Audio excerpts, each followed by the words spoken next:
Right doctor. అలాగే ప్రెగ్నెన్సీలో చాలా మందికి వామిటింగ్స్ అవుతూ ఉంటాయి.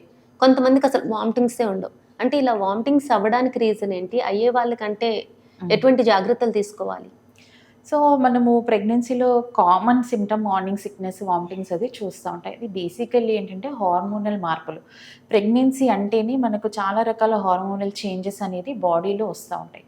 సో, ఒక్కొక్క ఆడవాళ్ళు అది వాళ్ళు తట్టుకునే శక్తి ఉంటుంది. కొంతమందిలో ఏంటంటే ఎక్సెసివ్‌గా ఉంటుంది. ఇది మెయిన్‌గా ఏంటంటే బీటా హెచ్‌సీజీ ఈ హార్మోన్ కొరియానిక్ గొనాడోట్రోపిన్ హార్మోన్ వల్ల ఈ వామిటింగ్స్ అనేవి ఎక్కువగా ఉంటాయి. సో, చాలా వరకేంటంటే 12 వారాలు, 14 వారాలు వచ్చిన తర్వాత ఈ తగ్గుముఖం పట్టే అవకాశం ఉంటుంది. కానీ కొందరిలో అది ఎక్కువ మోతాదులో అంటే ఫస్ట్ 3 మంత్సే గాకుండా త్రూ ఔట్ మొత్తం 9 మంత్స్ కూడా వామిటింగ్స్ చేసుకునే వాళ్ళుంటారు. తర్వాత ఆ ఫస్ట్ 3 మంత్స్‌లో గూడా ఎక్సెసివ్ ఏంటంటే అసలు విపరీతంగా వామిటింగ్స్ ఈవెన్ వాటర్ తాగినా కూడా వామిటింగ్స్ చేసుకొని డీహైడ్రేషన్‌లోకెళ్ళే వాళ్ళు గూడా ఉంటారు. సో, ఆల్రెడీ వాళ్ళకేమన్నా ఇష్యూస్ ఉన్నాయి అంటే కొంతమందిలో ఏంటంటే ట్విన్ ప్రెగ్నెన్సీస్ ఉంటాయి. ట్విన్ ప్రెగ్నెన్సీస్ కానీ, ట్రిప్లెట్ ప్రెగ్నెన్సీస్ ఉన్నప్పుడు గానీ, ఈ హార్మోన్ అనేది నార్మల్ సింగిల్ ప్రెగ్నెన్సీ కన్నా ఎక్కువ మోతాదులో రిలీజ్ అయ్యే ఛాన్సెస్ ఉంటాయి కాబట్టి, వాళ్ళలో ఈ హైపరెమెసిస్ ఎక్కువ మోతాదులో వామిటింగ్స్ అవ్వడం చూస్తా ఉంటాం. కొంతమందిలో మోలార్ ప్రెగ్నెన్సీస్ అని ఉంటాయి. అలాంటి సందర్భాల్లో గూడా ఎక్కువ వామిటింగ్స్ అవి చూస్తుంటాం.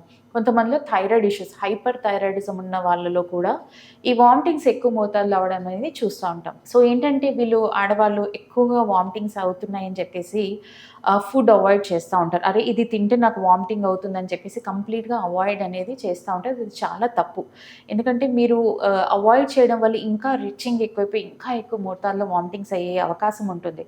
సో, మీరు డైట్‌ని అవాయిడ్ చేయకుండా స్మాల్ ఫ్రీక్వెంట్ మీల్స్ అంటే ప్రతి 3, 4 అవర్స్‌కి 3-4 అవర్స్‌కి కొద్దిగా మోతాదులో ఏదో ఒక డైట్ తీసుకోవడం. ఫ్రూట్ కానీ ఏదో ఒక ఆహారం తీసుకోవడము. లిక్విడ్స్ డీహైడ్రేషన్‌లోకెళ్ళకుండా లిక్విడ్ సప్లిమెంట్స్ వాటర్ కానీ, పాలు కానీ, జ్యూసెస్ కానీ, సూప్స్ కానీ ఏదో ఒక విధంగా లిక్విడ్స్ తీసుకోవడం అనేది చాలా అవసరము.